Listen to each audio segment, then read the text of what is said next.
All right, we're closing in on the very hardest subject in all of calculus, revolved solids, finding volumes and stuff, and that's going to be next chapter. But right now we're going to do a close cousin of that, sort of the stepping stone on the way to that, which is finding the area of regions between curves. So for example, on this sketch we got right here, what they'd ask you to do is find the area of this weird kind of football-y shape that's between the two curves. Now this might not seem that related to volume, except what's going to have in common is we're going to have to make the choice between dx and dy, and we're going to sort of draw these and calculate them in a very similar way to how those big nasty volume problems are going to happen in the next chapter. So we're going to start off in this particular video, we're just going to do problems with dx. In the next video we'll get in the slightly harder ones, which are dy, and then in the third video we're going to do the crazy problems where you have to use dx or dy and be able to figure that stuff out. Even if you think you're a master of this stuff already, I'd recommend watching the videos and kind of working them along with me, because if you get really good at this area stuff, then the volume stuff which follows it will be much easier. The volume stuff is going to be the hardest thing you'll see. Almost all students agree that the volume stuff is the nastiest thing in calculus. So if you really do a good job of hanging with this area stuff and figuring out the whole dx dy debate, which we'll be coming to soon, that's going to really help you out in the volume section. Alright, so how do we find the area between of this football shape? What I've done on the right is just broken out these two curves separately. So basically, if one way of looking at this football shape is that we're just going to take the area under one curve. So if you look at sort of our interval from those 2 points of intersection, that's sort of the range of x we're looking at. We're looking at the interval from A to B. So if we just look at that same interval on this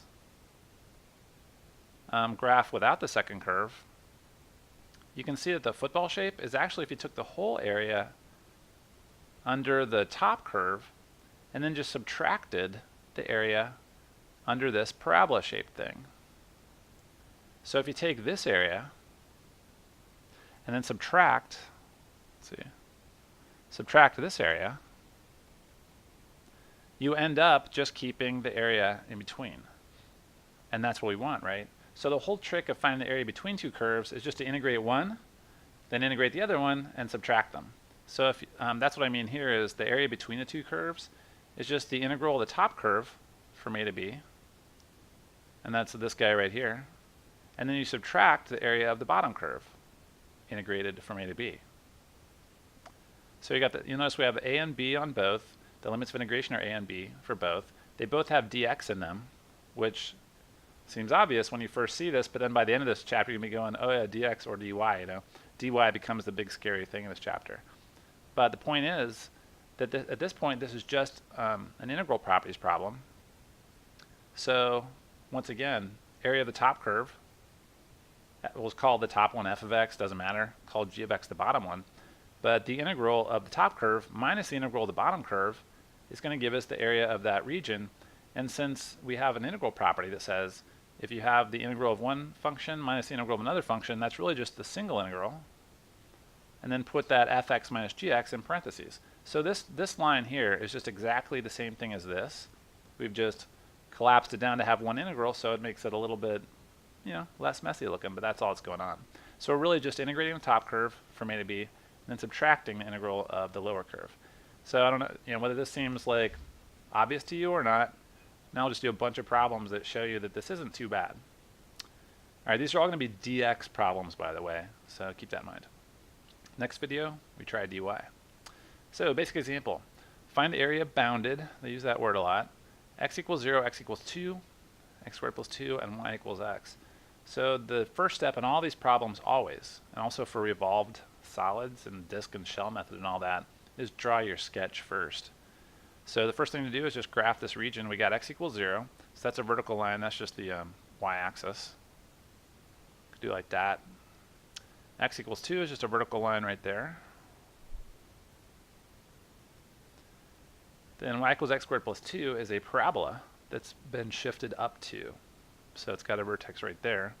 And if you don't remember that that's what that shape is, you can always just plug in 0 for x, you'd get 0, 2. Try plugging in 1 for x, and you'd get 3.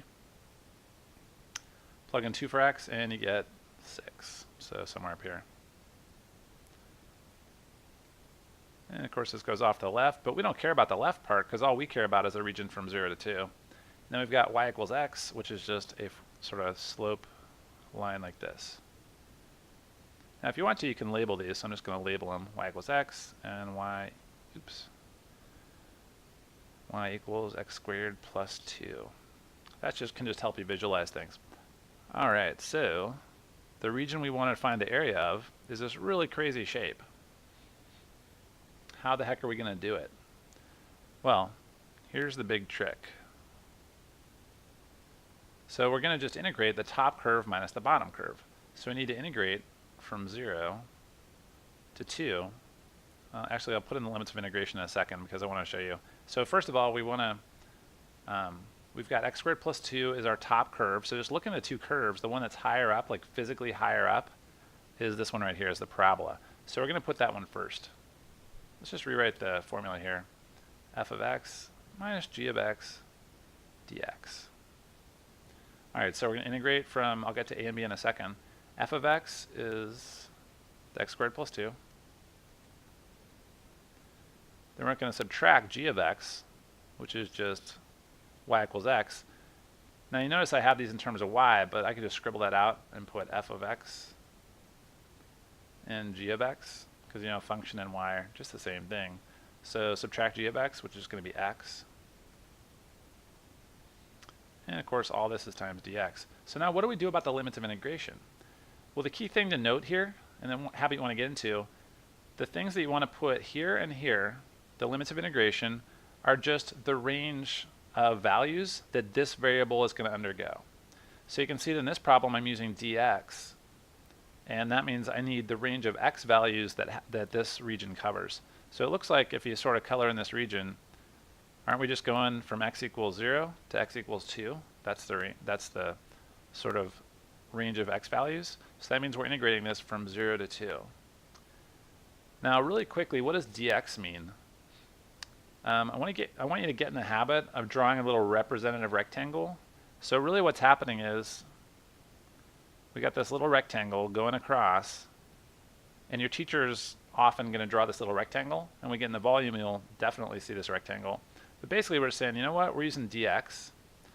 So the area of this little rectangle, its width is dx. The little width of this tiny integral is dx.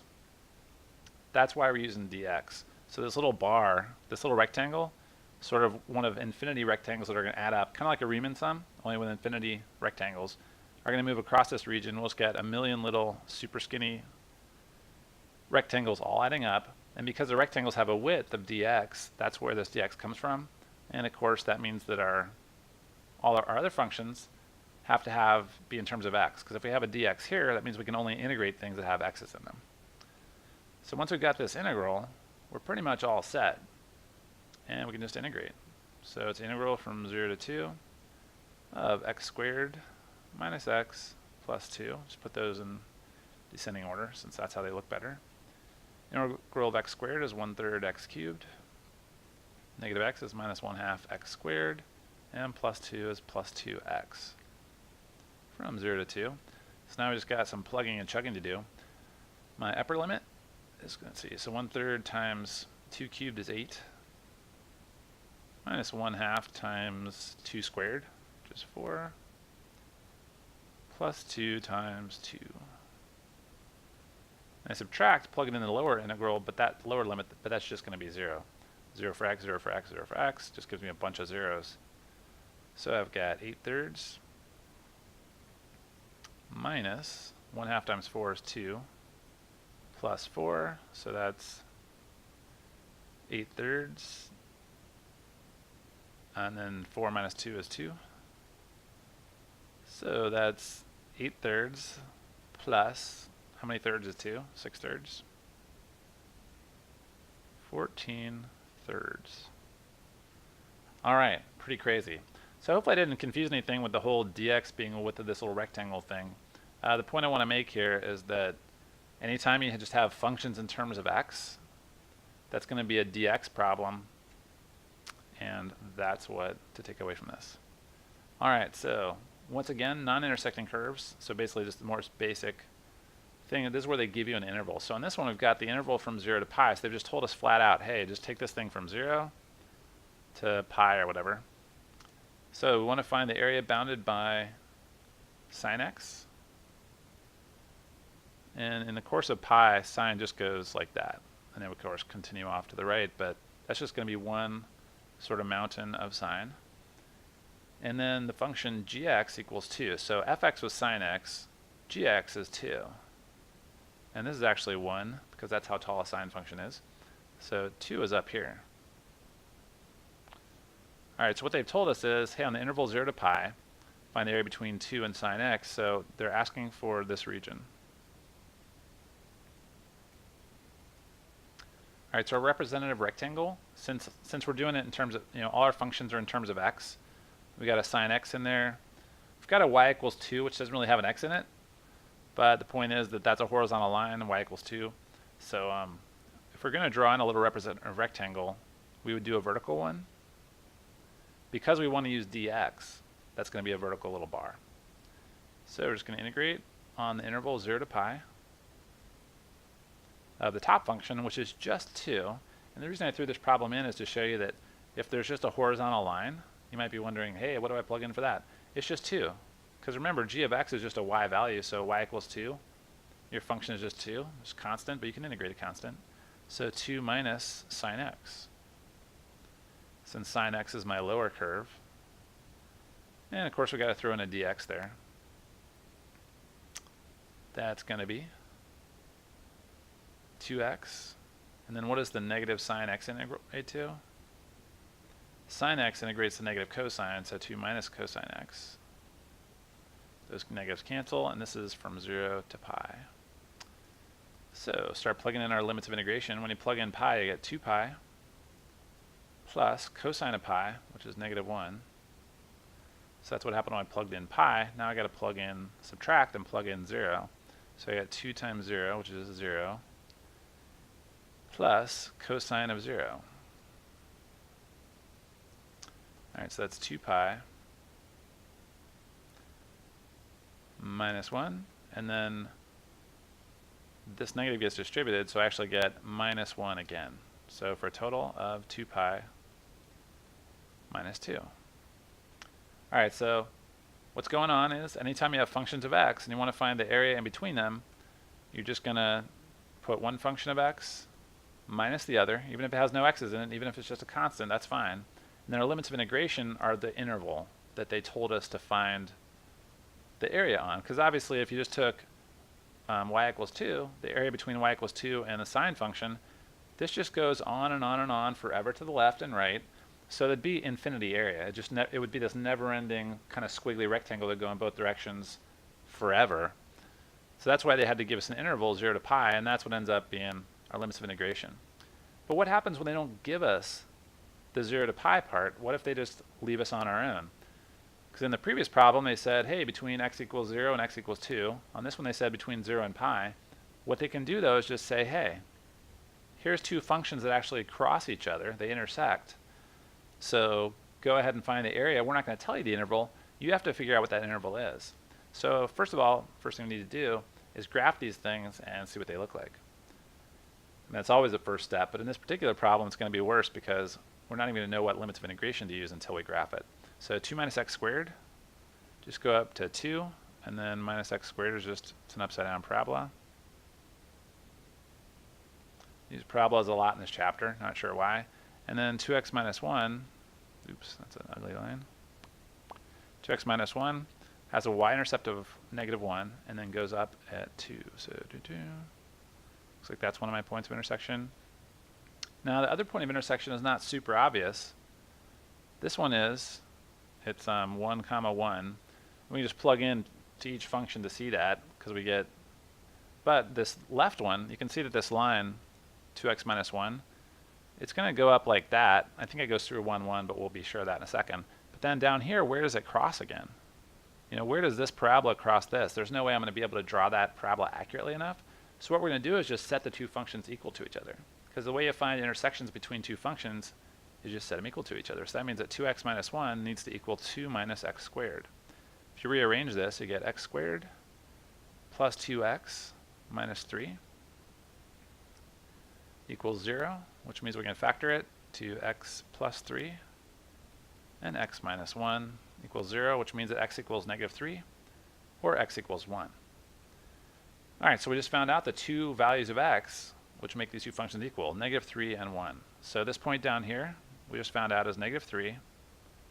And we could plug in and find out the y-coordinate, but it actually doesn't matter at all, because all we wanted to know was what range of x's to integrate over. So we're going to integrate from negative 3 to 1. And then all we have to know is the equation of the top function and the equation of the bottom function. Top function is the parabola. That's 2 minus x squared. Then we got to subtract the bottom function, which is just 2x minus 1.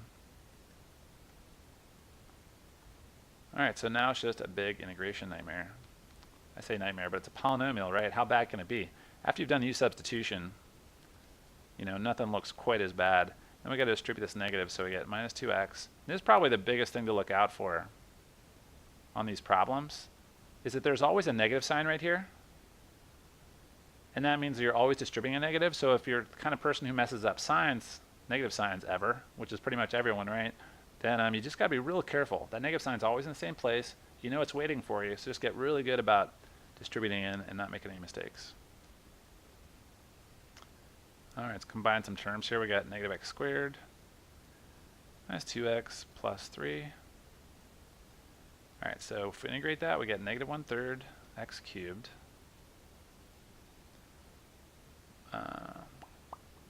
minus 2/2 x squared, so just minus x squared, plus 3x from negative 3 to 1. All right, this might be a mess since neither limit is 0, so this will be a little bit messier than usual. So I got negative 1/3 minus 1 plus 3. So that's what happened when I plugged in 1. But now I got to subtract plugging in negative 3. So I've got negative 1/3 times negative 27 minus 9. So negative 3 cubed is 9, or negative 3 squared is 9, so minus 9. And then negative 3 times 3 is another negative 9. Wow. All right, so I got negative 1/3 plus 2. And then this negative, see, negative 1/3 times negative 27 is positive 9, but then there's a negative sign in front of it, so that's minus 9. Then a minus, out of these two I got negative 18, but a minus and negative 18 is actually plus 18. All right, so if we kind of put these together, we got negative 9 plus 18 is positive 9. 18 minus 9 is 9. Plus 2 is 11. So it's 11 minus 1/3, which is going to be 33/3. Minus 1/3 is 32/3.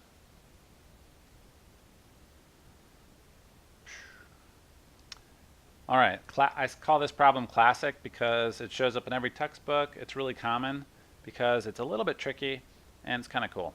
All right, so what is the area between x squared and x cubed? Now once again, we haven't been given an interval or anything, so we're going to figure that out. But actually this one's pretty easy because they both go through 0, 0. Now if you recall, x cubed kind of looks like a disco deal like this, and there's the origin right there. And then of course x squared is just a parabola in the same spot. The question is what's going to happen right here, because they both go through the point 1, 1 and 0, 0. So they're both going to go through this point, and they're both going to go through this point 1, 1. What is the shape? Well, it turns out x squared, we sort of know what it looks like. It goes like, whoops. And it's not too bad. It's probably about what it looks like. And then of course it comes up here, but we don't care about over here because it turns out that from 0 to 1 is the important area. Then x cubed actually stays below x squared for a while. So if you look further out, they cross right here, and now x cubed is going to go practically straight up, whereas x squared is going to take a little bit wider path. But right here between 0 and 1, x cubed is actually the lower curve, which is kind of wild. Now it's not that big a deal, because if you messed them up and thought that x cubed was the higher one, usually students assume that anything with a cubed on it is going to be sort of higher up or a bigger number than x squared, because obviously 2 cubed is bigger than 2 squared, 5 cubed is bigger than 5 squared. But with fractions, it's the opposite, because 1/2 squared is only 1/4, but 1/2 cubed is 1/8. So when you take a fraction, the higher the exponent is, it actually makes it smaller and smaller. So that's why x cubed is below. If you mess this up and get the order wrong, then all you'll do is just get a negative area. And of course you'll think to yourself, huh, it looks like it should have been positive, so what went wrong? I must have just gotten them backwards. Oh well. So all you have to do is just fudge it, make your answer positive instead of negative, and move on with your life. All right, so, but just looking at this, we can see that x, our region, covers a region from 0 to x equals 1.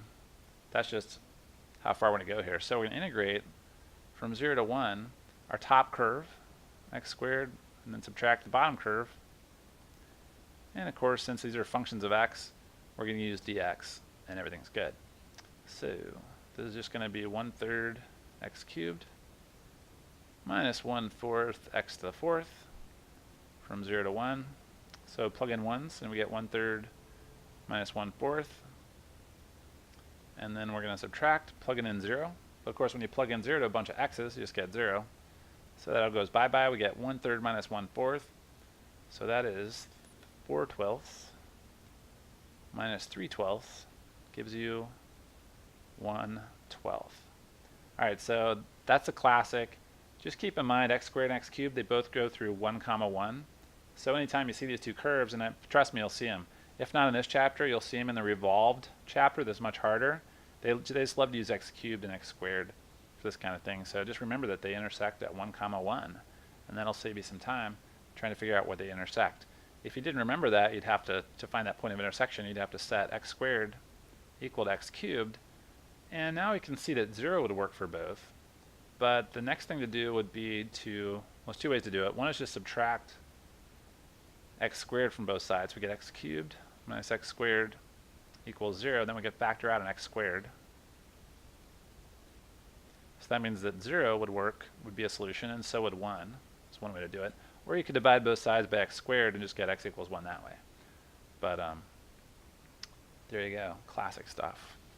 All right, final problem we'll do in this chapter, or this particular video, is see what happens when we have 3 curves. So it turns out it's no big deal. We just have to break it up into different regions the way we would in an area under the curve problem. So naturally, first step first, always graph. So we've got 3 curves here, x squared, x minus 2 squared, which is a shifted parabola, and then y equals 4. So let's go ahead and graph. Y equals x squared, we got the usual deal. Kind of goes off something like that. At the origin, x minus 2 squared, what's up with that? Well, it's another parabola, but it just has a right shift of 2. We do the opposite of the sign in front of the 2. So since it's a minus 2, that actually means a right shift of 2. So this is going to go from here. That was ugly. Let's see.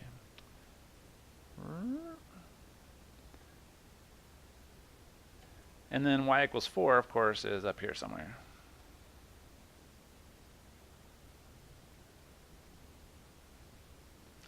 All right, so what's going on is the only area that's between all those curves is this little triangle right here.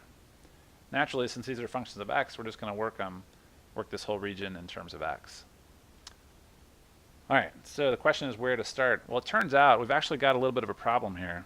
And the reason we have to break it up into 2 regions is that we're subtracting the area between 2 curves, right? So we need an upper curve and a lower curve. The problem is if you look at this area, at this triangle section, it has different borders. For its left half, so if we zoom in, gosh, it's really hard to draw on this electronic stuff. All right, so this is kind of the shape of our region.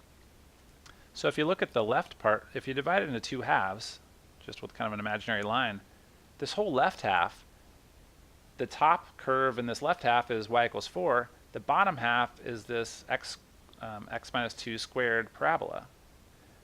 So we can see how we'd find that area, just the 4 minus x minus 2 squared. But then this parabola right here is actually the other one. This is the x squared parabola.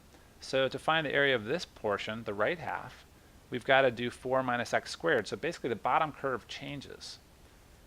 This left portion, the bottom curve is x minus 2 squared. The bottom curve for this right portion is x squared. So what we have to do is integrate this thing over 2 regions. We need to integrate the left half, which is just going to be from, where do these intersect?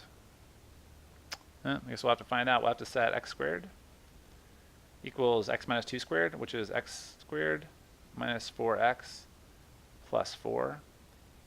Boom, boom. That doesn't make a lot of sense. Oh, it does. So we get negative 4x plus 4, so x equals 1.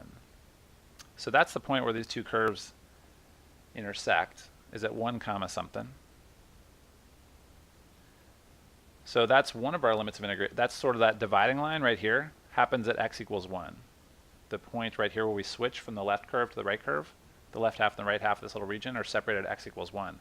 So now we need the limits of integration for the other corners. We need this coordinates of this corner and the coordinates of this corner.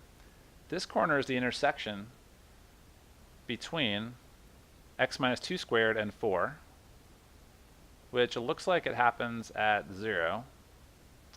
But either way, we just need to set x minus 2 squared equal to 4. And yeah, let's try 0. So 0, if we plug in 0 for x, we'll get 4. Plug in 0 there, we get 4. Yeah, so this point right here is 0 comma 4. And then this point right here we can just sort of look at, because we got to set this one equal to 4. So what value of x would, on this writing this x squared parabola, at what point are we going to get to y equals 4 when x equals 2, right? Because 2 squared would be 4. So that means at this point is 2 comma 4. All right, so at this point we're ready to integrate this, or set up the integral. This left portion is the integral from, we're going from 0 to 1. So we need the integral from 0 to 1 of the top curve, which in this case is 4. Then I subtract the bottom curve, which for this left side is x minus 2 squared. Alright, so that's integral number 1. And then I'm going to add the integral from x equals 1 to x equals 2. So the right half of, again, the top curve is still 4, but the bottom curve here is x squared.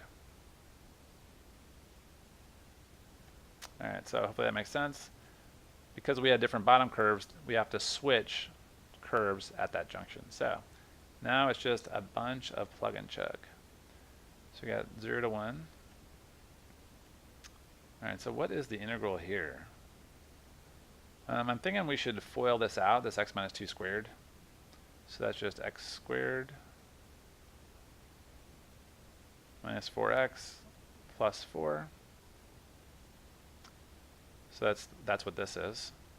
And there's a negative sign in front of there. So I've got 4, and this negative sign right here is just that negative sign.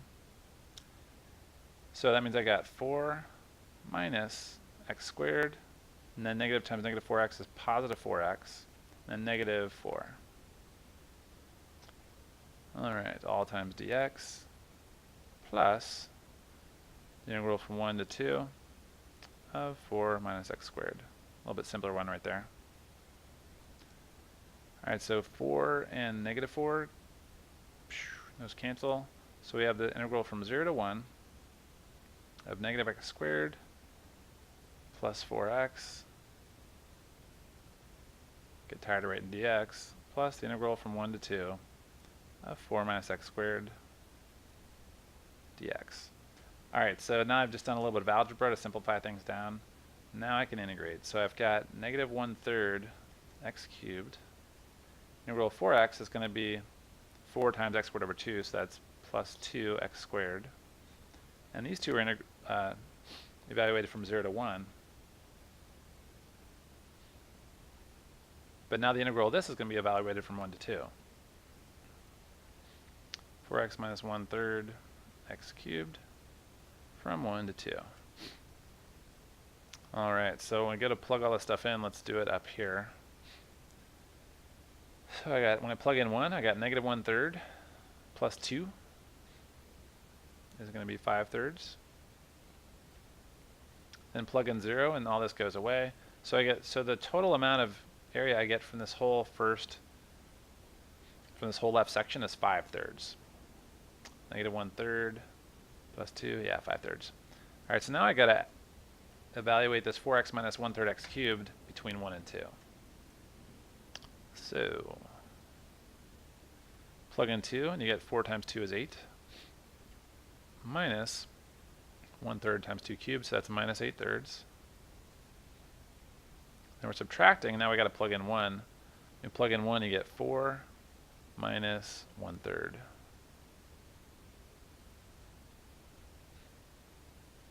Four minus 1/3, yeah. All right, so we got 5/3. And then this negative gets distributed in, so that's positive a negative 4, and then plus 1/3. So I've got 8 minus 4 is 4. So 8 and the negative 4 give me 4. And the negative 8/3 plus 1/3 gives me negative 7/3. Let's hope this is right. 5/3 minus 7/3 is negative 2/3. So I got 4 minus 2/3. That's going to be 12/3 minus 2/3 equals 10/3. Wow.